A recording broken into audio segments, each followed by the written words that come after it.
It is time for the Media Beat. David joins us on a Friday morning. We rebroadcast it also on the weekend and following our 12 noon news block on Monday.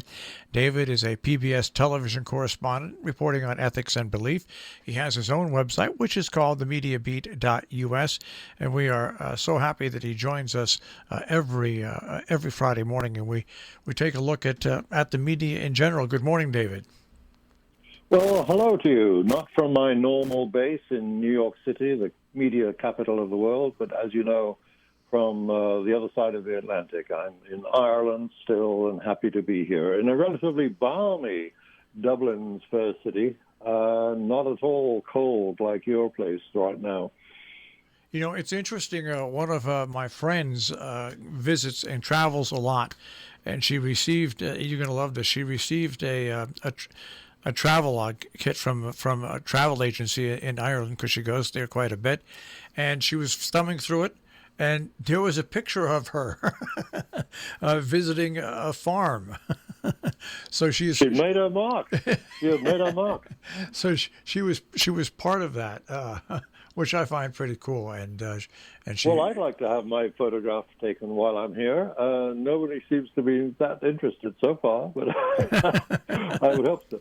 But one of the interesting things about the position it applies to the British Isles as a whole, but as Ireland, being the most westerly island of all the British Isles, large and small, it faces directly into the Atlantic. And one oddity about it, perhaps, is the fact that the Gulf Stream comes around and keeps certainly the southern part of Ireland really quite balmy a lot of the time. And although there was snow here a few days ago, the snow was falling onto the leaves of, would you believe, palm trees in my rear garden. That's what I have right here in Dublin. And it's not unusual. Palm trees dot the landscape in this part of the island. It's an oddity. You get all this gray slate and stone, but in amongst them these semi-tropical plants. It's an intriguing and delightful sight to see. All right. Well, let's get down to media and some of the stories that we're following for you, both not only here in the good old U.S. of A., but across the world. I guess we can go to the Republican Party. They have definitely made a decision what they want to do, and the majority of the Republican Party, and that is keep it the party of Donald Trump. And you're getting more and more announcements of people not running again for 2022 elections. Yes, the imprint of Trump seems firmly placed upon the Republican Party now. And like it or not, and many of them, I think, don't like it, they'll be moving towards the next presidential election with a definite Trumpist flavor, whether or not the candidate next time is Trump himself. That imprint will certainly have been made, and of course it may not last the full 4 years either. But what's been very striking this last week is the extraordinary swivel around by leading Republicans, even those who did say that. They wouldn't go as far as to say that Trump was guilty, but they did, in terms of the looming impeachment. But they were saying things like Trump was responsible for the insurrectionists, was the term sometimes used, riot on Capitol Hill, and with the visit of Kevin McCarthy, the leader of the House Republicans, to Donald Trump in Mar-a-Lago.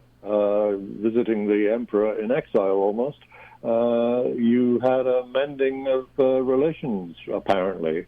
And even someone like McCarthy who said that Trump was responsible or held responsibility for that riot, he nonetheless said that he's back in line, or he and many others are now saying that they're back in line with Trump. And that's likely to be the flavor of the Republican Party as we go on. As you say, there are people leaving now who might have stood out against that trend, but are not anymore. Well, even Jim Jordan has announced he's not going to run. Now, there's a Trump loyalist, and I think he sees rocky seas ahead. I mean, if you don't toe the line in the Republican Party, you're definitely going to be primaried. I mean, doesn't matter how long you've Primary served. material, you'll be opposed. Yeah, sure. Well, let's get away from this and Trump and the Republican Party. A couple of stories out of the EU. First of all, the AstraZeneca contract is really blown up into a really big fight. The European Commission argues that they are not fulfilling its contract, and then they publish the contract to prove their point. Yeah, the AstraZeneca vaccine developed at Oxford University is a bone of contention with a vengeance now. It couldn't come at a worse time when Britain is newly out of the EU after Brexit, and whatever, sort of agreement between reasonable people, which is claimed to have happened with the deal that was reached for the terms of the divorce. It was agreed on Christmas Eve and came into effect on the 1st of January of this year. Now we've got it's not actually EU directly related, and it's not Brexit related in a direct sense either, but the tone of the exchanges between the UK and the EU about the vaccine supply is pretty loud and nasty. They call it a row here in the British Isles. It's interesting. I mean, I've gotten myself used to American vocabulary for such arguments these days, and I think spat is the American term for what's going on, I think. But the terms of it are they lie in the fact that the British government got itself directly involved in this in this research project at Oxford. But way back in January, I think it was, when they were first resolving to do the research towards this vaccine, Oxford was prepared to go into partnership with American drug companies, and the government stepped in and said, "Oh no, we can help with a lot more finance if you make an agreement with a British-based company." In fact, it's a universal, it's a worldwide company. AstraZeneca, part British and part Swedish in its origins, but it's really multinational now. And that agreement, of course, involved a deal that the company would supply Britain with its the majority, at least, of its vaccine needs. And now that it's saying, as it has been saying, that its manufacturing capacity in the continent of Europe, within the EU, is not able to deliver what they said they would deliver in that contract. Of course, there's a sort of international dispute developed. The EU is insisting that even drugs produced in the British factory that is working on behalf of AstraZeneca in Britain should supply Europe with its needs. And that's not very likely to happen. On the other hand, the EU is ramping up its argument against the company, and the terms of it are going very strong, and some underlying threats are being brought to the surface about what kind of future business AstraZeneca can expect in Europe. Europe, of course, is a much bigger pharmaceutical market than the British, the area of the three British nations, England, Wales, and Scotland, and the tone of it all is rapidly deteriorating. It's hard to see how it can be solved, because Britain is being equally insistent that drugs manufactured in Britain will go to the British market for use as a vaccine. Now, we'll stay in Britain because coming in this morning, I was listening to a morning edition, the early feed of it in the 4 o'clock hour, and they were talking about the new COVID vaccine that shows 89% efficiency.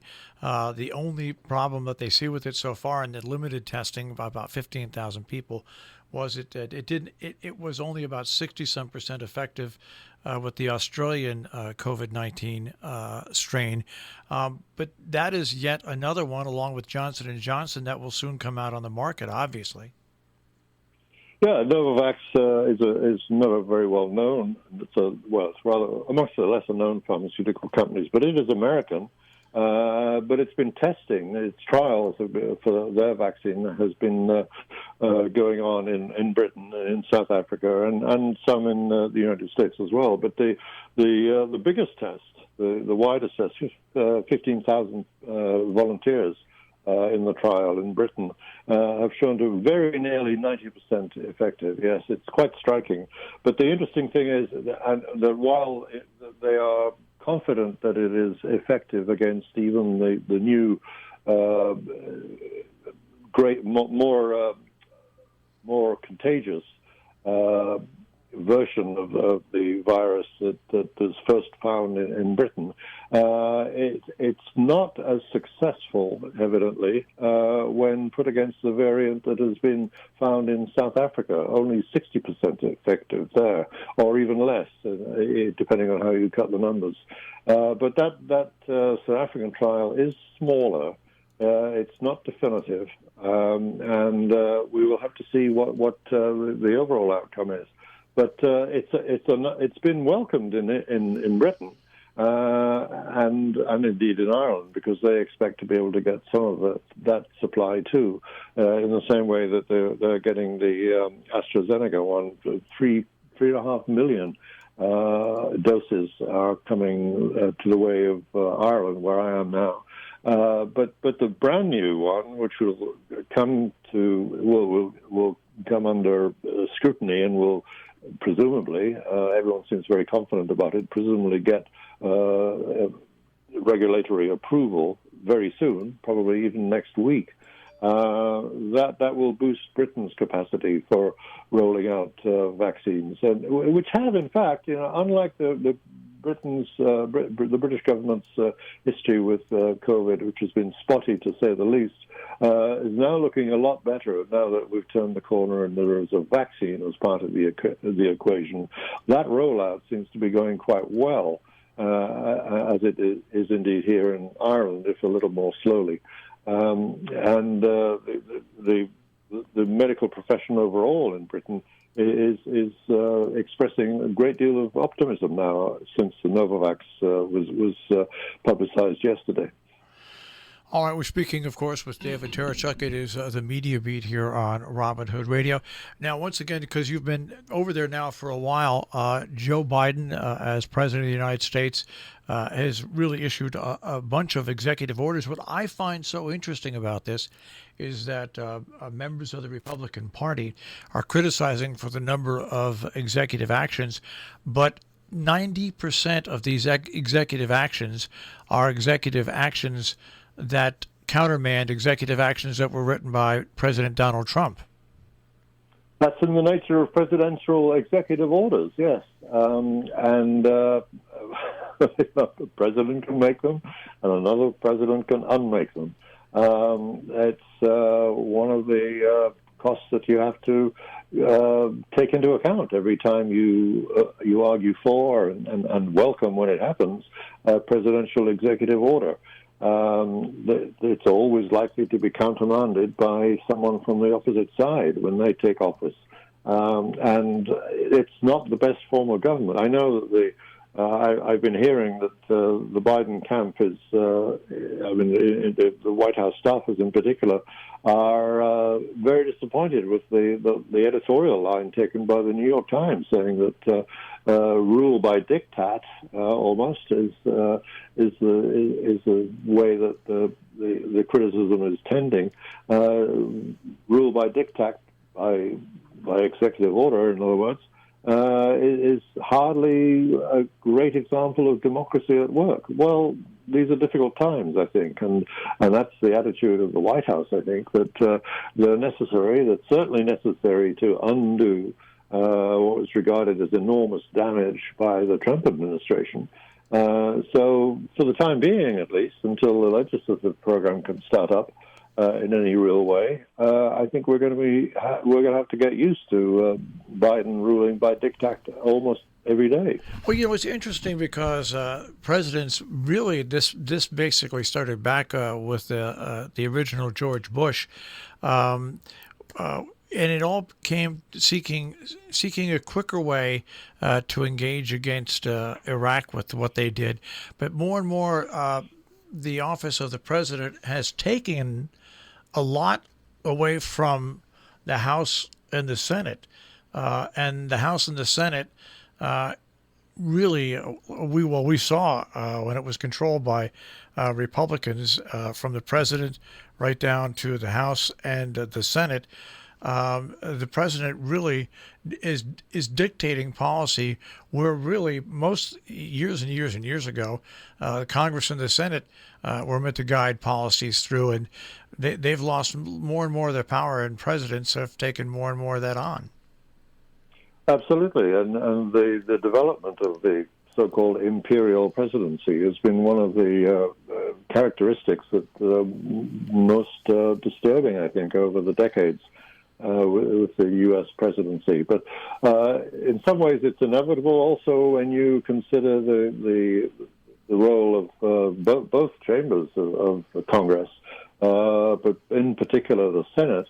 When they are set upon a policy of blockage of anything that the president might want. The current makeup of the United States Senate is instructive. We have to get used to now saying, I think these are words that are important to just hold up to the light for a moment, saying the minority leader, Mitch McConnell, just those words. They're interesting to hear now. But, of course, when he was majority leader, he had a very simple, straightforward, kind of almost ugly in its simplicity approach to its role in the supposedly co-equal elements of the U.S. government. His approach to the presidency at the time was very clear. He made it. He couldn't have made it clearer. He said that his main purpose was to ensure that President Obama was a one-term president. He failed in that, of course, but he maintained his consistent and repeated blocking of anything that the president almost everything that the president tried to get done. So inevitably, a president would, turn to the tools that he has that enable him to get around such kind of congressional obstructionism. And one of those executive orders that he signed, and I think it was yesterday or the day before, where once again he reinstated U.S. aid for global abortion providers. That is something that I think might have slipped by a lot of people when it was once again denied. But that's one of the executive orders that Joe Biden has put back into effect, basically taking off what Donald Trump did.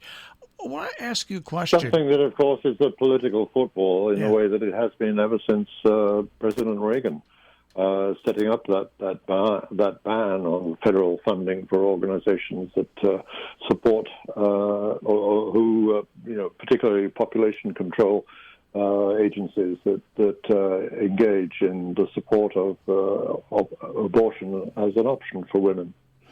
What's the overall look out of the EU, and in your opinion, now that you've been out of the country for a little bit, on the job that Joe Biden is doing? I think the air of optimism is still there. It was certainly almost giddy at the time of the inauguration. I think there was something about that climate of uncertainty and shock with the riot on Capitol Hill made everyone turn with great knitted brows almost towards Washington and say, well, how's it going to go now? And there was almost a palpable exhalation of breath in relief throughout Europe, if you read all the European press, as I've been doing, when the inauguration passed peaceably, and a sense of a definite turning of the page was felt everywhere. as we've gotten down now to the daily business of governing, I think there's been a great sense of new and agreeable, something that the Europeans find agreeable, purposefulness in the Biden administration. For instance, they're very pleased. It's very evident from all the press briefings that the governments are giving journalists right now. They're very pleased with Biden's exchange with Vladimir Putin in Russia. That phone call is just exactly, evidently, Biden said exactly the things that European leaders wanted him to say to Putin, and of course, things which Trump would never say in the 4 years that he was having interactions with Putin. I'm going to mention a name to you and look for your comments. Marjorie Taylor Greene. Yes. I'd like to pass on that, unless you have a particular question to ask me about her. Well, the whole thing about her is everybody's got a right to their opinions. Nobody has a right to call for the assassination of Democratic leaders, but she is loved by the pro-Trump voters, and she is not really loved by the leaders of the House or Senate because it just brings an unusual amount of angst. I guess in the power-broking scheme of things, she is really make it or break it for the Republican Party. They stick with her, and you definitely know where the Republican Party is heading for the next at least 2 years. If they don't, and they censure her or give her some sort of punishment, maybe the Republican Party is trying in its own feeble way to break away. But I think she is the linchpin to find out really the entire direction the Republican Party is going to head in the next 2 years. Yeah, I think that in terms of the media response to her, what I sense is everyone taking a view that's close to what you just said. Really, that here is a kind of bellwether for how the Republican Party will go in the next 4 years, and as you say, more particularly in the next 2 years before the next midterms. The midterms might show what the population in general feels. I think we have a sense that there's a bigger section or a bigger swath of the population in general on the right of the political spectrum who actually favor a bigger swath than I think many observers, certainly in the media, have really credited until now. I think, one tends to think of the extremists being a fringe. Well, we have to face the reality, I think, now of the fringe occupying a much greater slice of what we can call the political mainstream, too. Yeah, I was saying just this to somebody just yesterday, that Bernie Sanders was considered fringe and socialist and a danger to America. And really, when you open your eyes and take a look at some of the extremist views by some of the members of this growing portion of the Republican Party, extremism is far more dangerous in the form of the way it's progressing there than someone like Bernie Sanders, who's just plain simply a democratic socialist. Sure, and when it gets down to the nitty-gritty, we have the Department of Homeland Security now in a very apolitical way, in the sense that this has come out of on-the-ground policing work, not in any sense a political judgment, but they have made this national security assessment that the worst threats, and this is not the first time this has happened from a government agency in the United States security establishment, the biggest threat to national security is coming from right-wing extremism, and that's the fact of the 21st century now. And with all the other problems sitting out there in the world today, of course, There's China, and there's China and the United States, and then there's China and the United States and Taiwan. And China has shown in recent days by flying their planes near Taiwan. That's another gorilla that's just entering the room.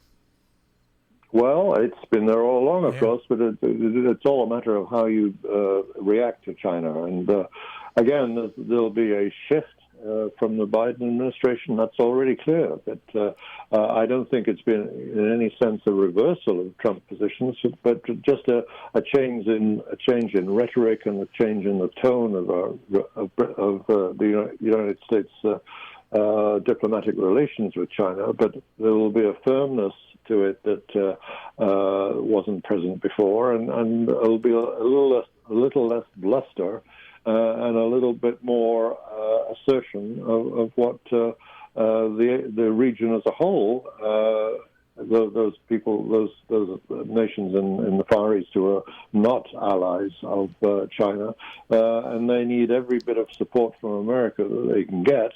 And America will be, under the Biden administration, will be supplying that. That seems very clear already, too. And of course, China will continue doing its provocative acts, but I don't think it'll step over a particular line.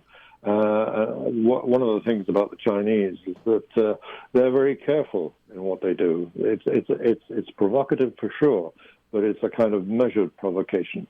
However, having said that, I would say all bets are off when it comes to Hong Kong. I think they've got the bit between their teeth, and they want to ensure that they hasten the eventual return of Hong Kong to their complete control by the Communist Party of China. You know, I often sit here and I wonder how many Americans, and now how many people in the Senate and the Congress know the name Chiang Kai-shek. I mean, really, the history of Taiwan and China and the United States. Once upon a time, a hero for the Americans, certainly for the American government of the time, and a valiant fighter in his way for what he believed in, but of course, Taiwan was never going to be anything like a match for mainland China, and inevitably, the balance of power internationally shifted. The balance of sympathy changed, I believe, worldwide, and we have a situation now where we're obliged to applaud Taiwan's independence. But I suspect that may not be the case forever.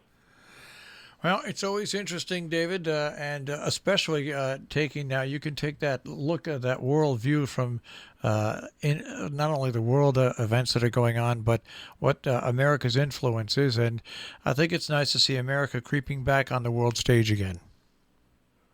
Yes, and it was interesting to see that Transparency International, the German-based agency that works worldwide on measures of corruption. They've noticed that over the last 4 years, America's position has gone down and down and down.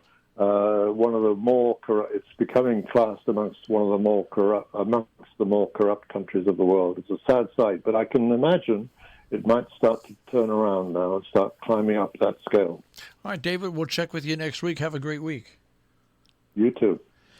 David Tereshchuk, the Media Beat here on Robin Hood Radio. Once again, you can find the Media Beat online at robinhoodradio.com. Click on demand, click on the Media Beat with David Tereshchuk, or you can go to his website, which is, once again, themediabeat.us.